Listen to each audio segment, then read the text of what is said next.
बताए पंडित जी, ये हमारे कहाँ चले गए? इतना महत्वपूर्ण काम आ गया है और ये जगह पर नहीं है।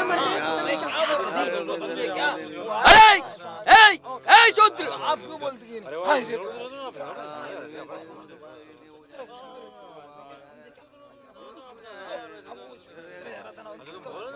शूद्र, मेरी प्रदक्षिणा किए बिना और वंदना किए बिना तू जा रहा था? क्या व्यवस्था के रीति रिवाज भूल गया तू? ए शूद्र, कहाँ जा रहा है तू? है? तेरी मति मारी गई है क्या? हमारे ब्राह्मण जी की गाय मरी पड़ी है, घर चल और उसे उठा लिया।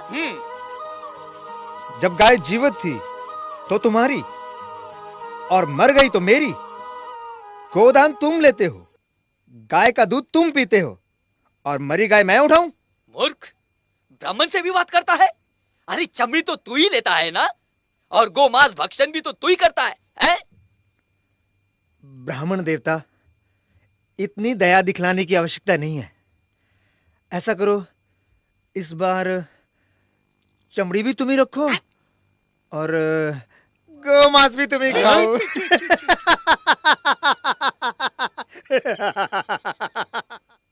उस शूद्र का इतना दुस्साहस कि ब्राह्मण की आज्ञा की अवहेलना करे। मैं उसे नष्ट कर दूंगा। उसे बाद में नष्ट कीजिएगा, पहले इस पशु को तो हटाइए। क्या अनर्थ बोल रही हो तुम? ब्राह्मण होकर मैं चमड़ी को हाथ लगाऊं? अजी, दान भी तो इसी हाथ से लेते हैं आप। पंडिताइन, क्रोधित क्यों होते हैं? क्रोध करना है तो उन शूद्रों पर कीजिए, शूद्रों पर जिनकी अचानक मति मारी गई है। वो सब विश्राम करेंगे और हम सब कार्य करेंगे। हाँ।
घोर संकट का समय आ गया है। ब्राह्मणों का वर्चस्व समाप्त हो रहा है। सत्य वचन प्रभु।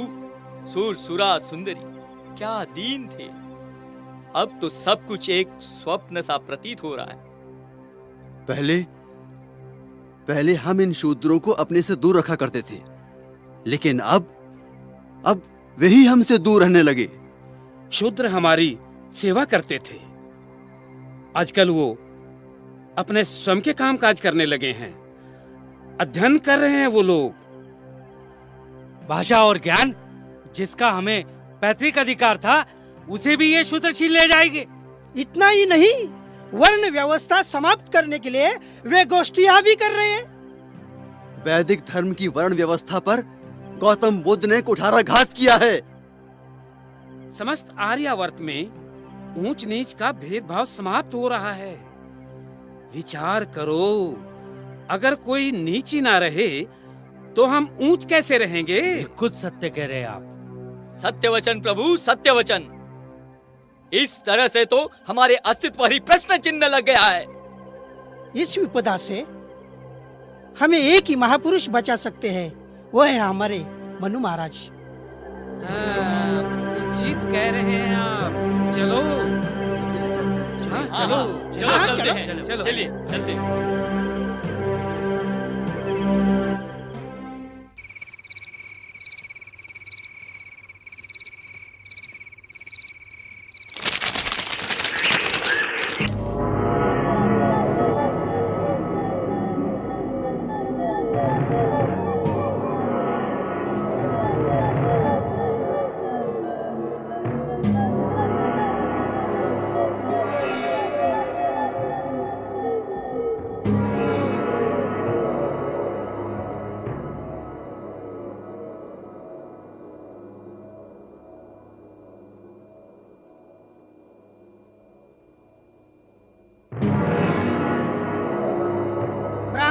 वेदोत्पन्न वेद शास्त्र पारंगत महामुनि मनु महाराज, अब लोगों ने हमारा आदर करना छोड़ दिया है।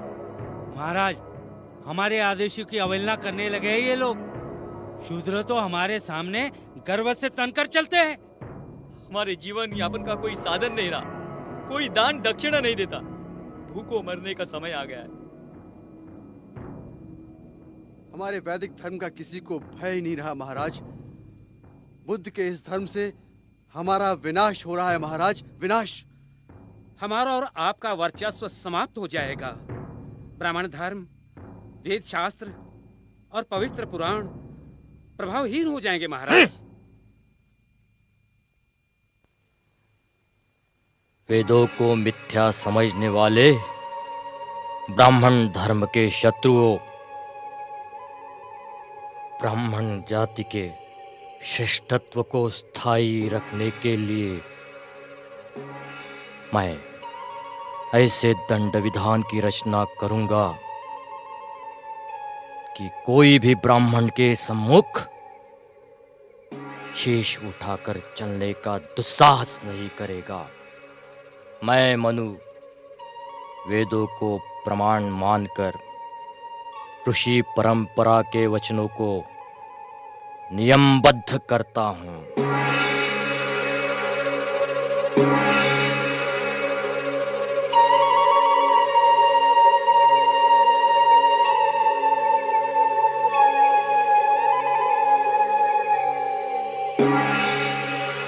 धर्मोपदेशम दर्पेणम। शूद्र अगर गर्व से उपदेश करता हो तो राजा उसके मुख एवं कान में उबला हुआ तेल डाल दे। वक्रे श्रोते च पार्थिवा।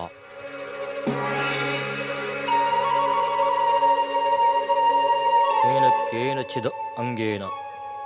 शूद्र जिस अंग से ब्राह्मण को प्रहार करे उस अंग को छेद दिया जाए। तत्देवस्य तन्मनोरम शासनम।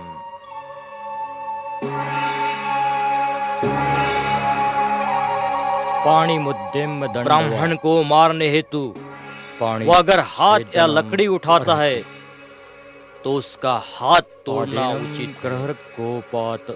क्रोध से पाव का प्रहार करता हो तो उसका पाव काटना योग्य है।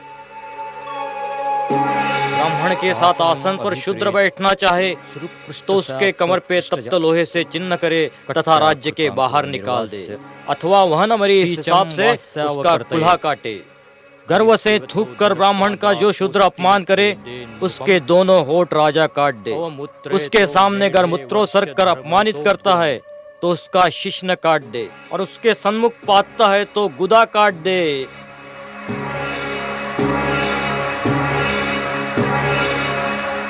सुनो सुनो सुनो, हमारे राजा का ऐलान सुनो। हमारे राज्य में धर्म रक्षा, सामाजिक समृद्धि और सामाजिक समरसता के लिए मनु का दंड विधान लागू किया गया है। जो चातुर्वर्ण की रक्षा के लिए निर्मित विधान का पालन नहीं करेगा उसे कठोर से कठोर दंड दिया जाएगा। शूद्र यदि किसी ब्राह्मण के साथ दुर्व्यवहार करे उसे बोलते हुए तेल की कढ़ाई में डाल दो।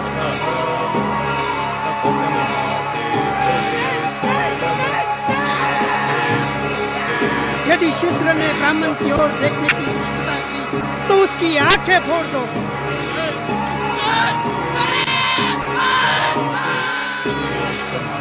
शूद्र यदि छिपकर भी वेदों का पाठ सुनता हो तो उसके कान में उबलता हुआ तेल डाल दो।